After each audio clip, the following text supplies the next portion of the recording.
Hey viewers, we're back, finally. I've been trying to make another video on improving Fallout New Vegas' performance and getting rid of the nasty stutters the game has until you install 24 mods to fix it. The last thing you need is your game stuttering like crazy while you're getting brutalized by cazadors. Really though, all you need to do is follow the utilities and bug fixes section of the Viva New Vegas modding guide, then follow WallSoGB's guide by installing DXVK and any mods not already covered by Viva New Vegas, and you're golden. Any video I make would quickly become obsolete compared to those excellent written guides which are kept constantly updated. And since I'm apparently incapable of motivating myself to review mods lately, it's time for a far too late, completely unnecessary discussion about Fallout 4's anniversary update. And even this I'm not too keen on doing because what can I say that hasn't already been said before by a dozen other people?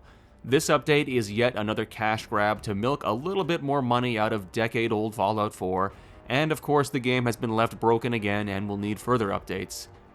There's been some negative backlash, which is fun to see, but it's from a vocal minority of people like myself that were never going to buy Creation Club stuff anyways.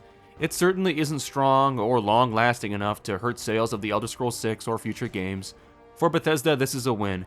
They're only losing their reputation, which is already in the gutter, let's be honest. Well, I've already said everything of substance I can about this update since I'm not actually going to upgrade my game and buy any of the new content, hell no.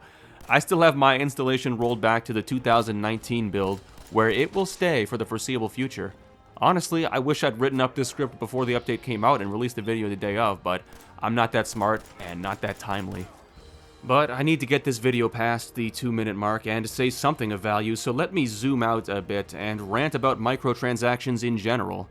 I want to dig deeper and add some historical perspective to this topic.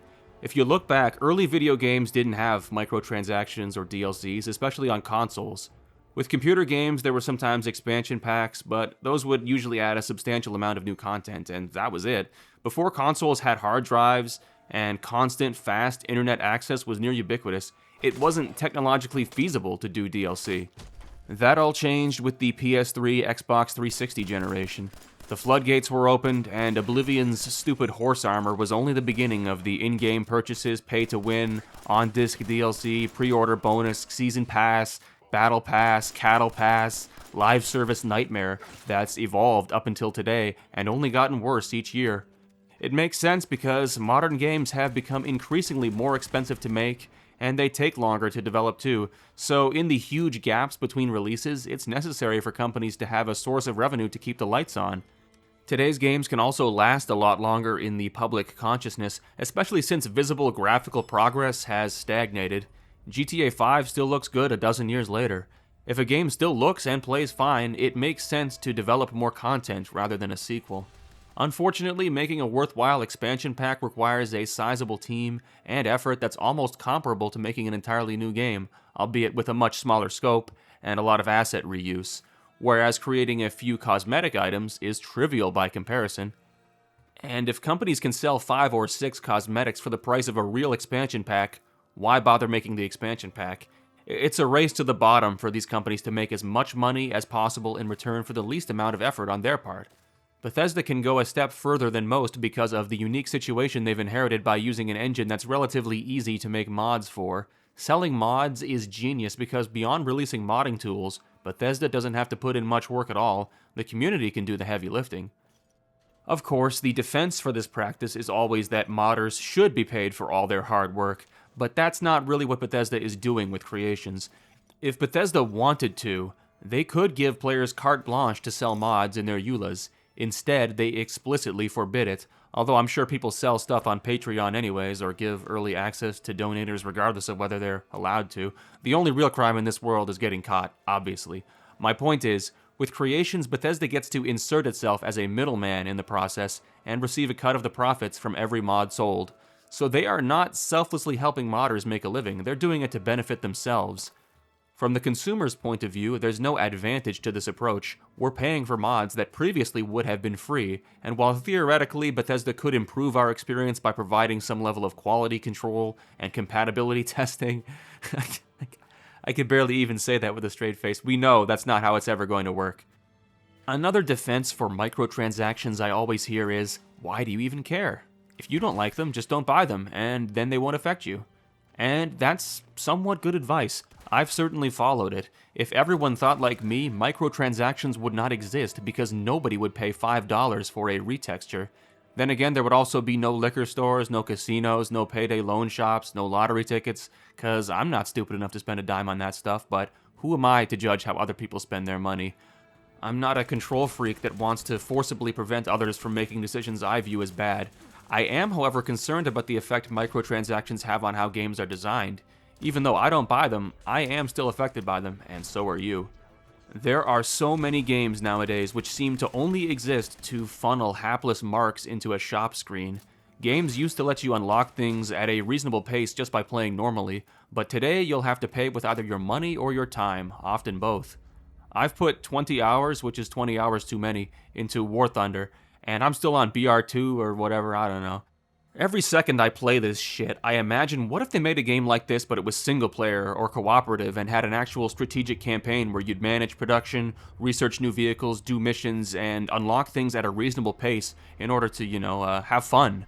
That would be the best fucking game ever. But how would you monetize that long term? You couldn't. So that kind of game doesn't get made, even though I'd pay $60 for it up front. I haven't played Battlefield 6 or Black Ops 7 or whatever number they're on now, or any new shooter games for that matter, but from both a realism and game design point of view, it makes sense for opposing teams to wear standardized uniforms that are distinct from each other. But when the game has a skin shop, suddenly you've got a mess where anybody can wear anything. It can really hurt the fairness of PvP games by locking less visible outfits or superior weapons behind a paywall. In historical games, it also ruins any immersion you might have by letting you use anachronistic or absurd equipment. Believability has to go out the window in the name of the almighty dollar. Going back to Bethesda, Fallout 76 would have been awesome if it was just more Fallout 4 with a larger map and optional co-op feature. If I could play modded Fallout 4 with my friends, I think we'd be addicted to it like crack.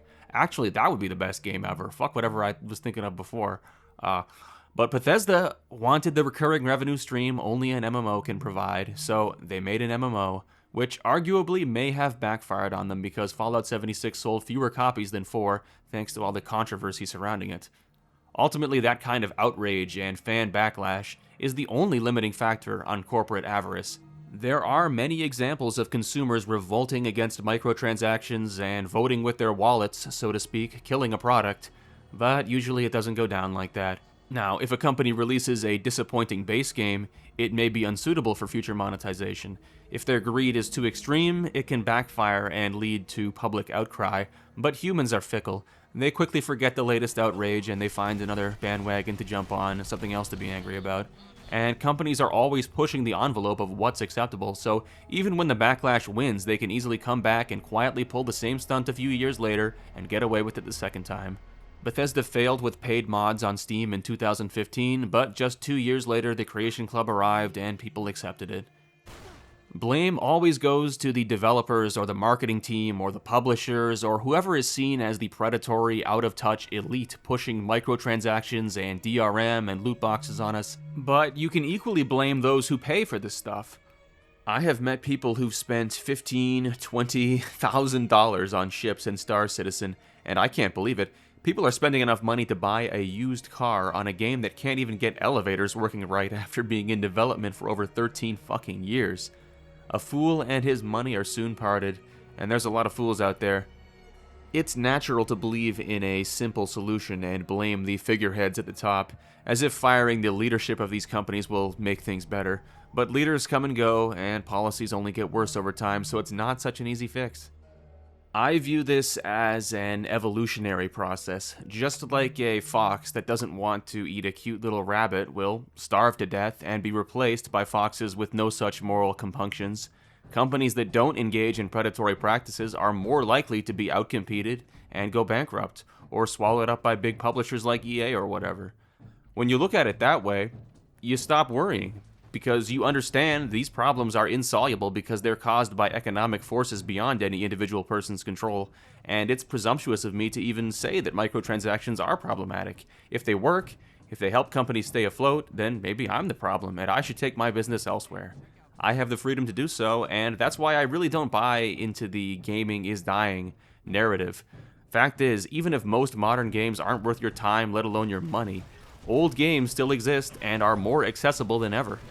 If you have an average Office PC today, I'd estimate you can play over 95% of video games that have ever existed using emulators or virtual machines. You can get a better experience than was possible when those games originally came out, and you can get them dirt cheap. There's also indie games that don't have the same problems you'll find in AAA world. Even when your favorite franchise goes down the toilet, you can still play the older games. No matter how bad a sequel or new piece of media is, it can't retroactively ruin what came before.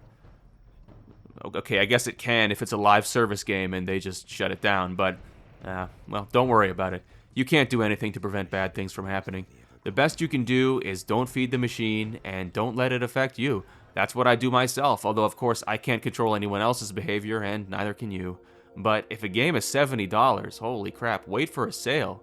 I don't mind waiting 2 or 3 years to play a game, especially if it means I can buy the complete package with all DLC included, bugs patched out, performance improved.